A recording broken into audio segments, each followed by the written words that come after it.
Saudara-saudari, marilah kita mendengarkan renungan dengan judul Keselamatan yang daripadamu, yang berdasarkan pada Injil Lukas bab 2 ayat 29-31. Simeon memuji Allah.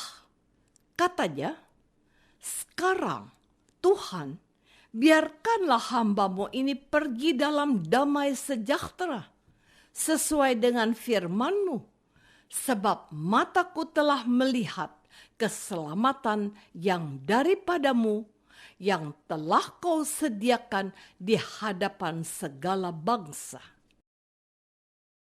Dalam nama Bapa dan Putra dan Roh Kudus. Amin.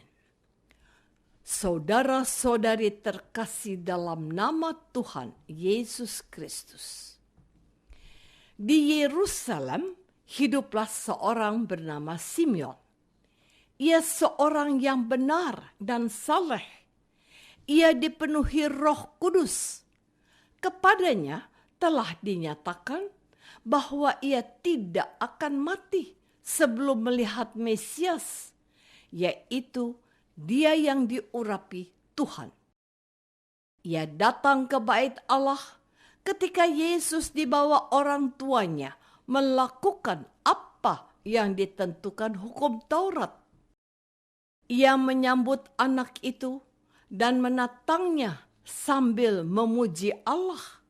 Katanya, "Sekarang Tuhan, perkenankanlah hambamu berpulang dalam damai sejahtera sesuai dengan sabdamu. Sebab mataku telah melihat keselamatan yang daripadamu, yang telah engkau sediakan di hadapan segala bangsa, yaitu terang yang menjadi pernyataan bagi bangsa-bangsa lain dan menjadi kemuliaan bagi umatmu Israel." Bapak serta ibunya amat heran akan segala apa yang dikatakan tentang dia. Simeon memberkati mereka dan berkata kepada Maria, ibu anak itu, "Sesungguhnya anak ini ditentukan untuk menjatuhkan atau membangkitkan banyak orang di Israel, dan untuk menjadi suatu tanda yang menimbulkan perbantahan, dan suatu pedang akan menembus jiwamu sendiri." Saudara-saudari terkasih, semua anak bayi sangat lucu wajah maupun tindakannya. Jika ada seseorang membawa bayinya berjalan-jalan, bisa dipastikan akan banyak orang mendekat untuk sekedar menatap, memegang pipinya, ataupun mencubit pahanya. Kita akan tersenyum kepada bayi itu. Kita akan segera berkomentar, "Duh, mirip ibunya," atau "Duh, cantiknya." Kehadiran seorang bayi di dunia memang menjadi pusat perhatian. Ada manusia baru yang memberi harapan kepada dunia akan kehidupan yang lebih baik. Begitulah kehidupan. Karena akan ada yang berakhir, maka perlu ada yang baru. Pembaharuan terus-menerus menyebabkan kehidupan manusia dapat berlangsung. Untuk itulah kehadiran seorang bayi disiapkan, diharapkan, dinantikan. Situasi inilah yang melatar belakangi seluruh peristiwa Natal. Kelahiran bayi Yesus menjadi kegembiraan bagi semua orang. Hadirnya Yesus di dunia memberi harapan akan kehidupan manusia yang lebih baik.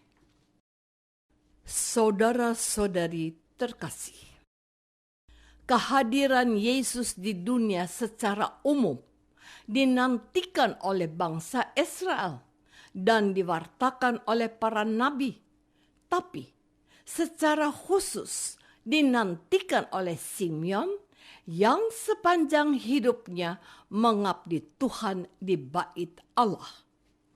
Simeon tidak pernah meninggalkan halaman bait Allah karena ia sudah diberi janji untuk melihat dengan mata kepalanya sendiri Sang Mesias. Simeon sangat percaya bahwa Tuhan akan menepati janjinya kepadanya. Pada hari yang telah dijanjikan Tuhan, Simeon memang menggendong dengan tangannya sendiri bayi Yesus. Dengan itu, janji Tuhan menjadi tergenapi. Jadi, kehadiran bayi Yesus ke bait Allah bukan sekedar demi mengikuti aturan tradisi Yahudi saja.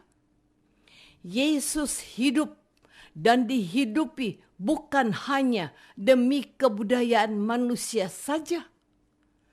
Kehadiran bayi Yesus ke bait Allah adalah bagian dari pemenuhan janji Allah.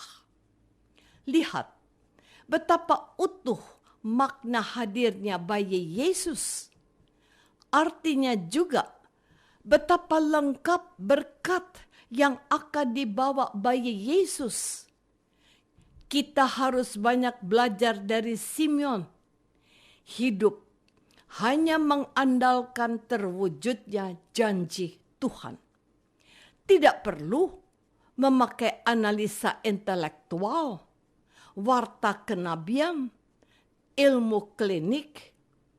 Simeon hanya mengandalkan iman. Siapkah kita meletakkan iman kita di barisan terdepan hidup kita? Saudara-saudari terkasih, namun tidak semua orang mampu menangkap siapakah bayi Yesus itu.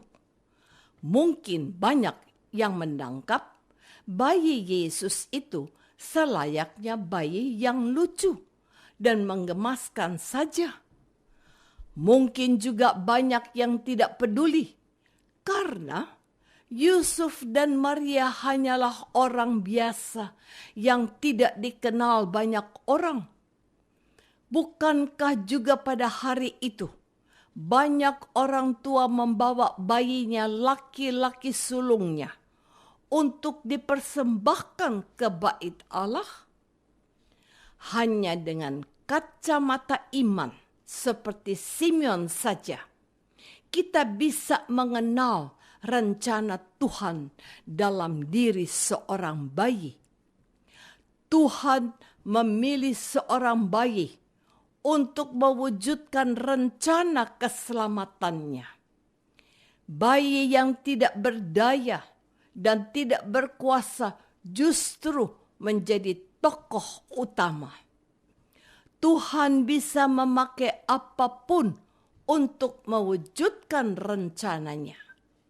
Bayi dipilih agar tidak banyak hambatan yang ditemui. Marilah kita menjadi seorang bayi agar Tuhan pun berkenan memakai kita dalam mewujudkan rencana keselamatannya.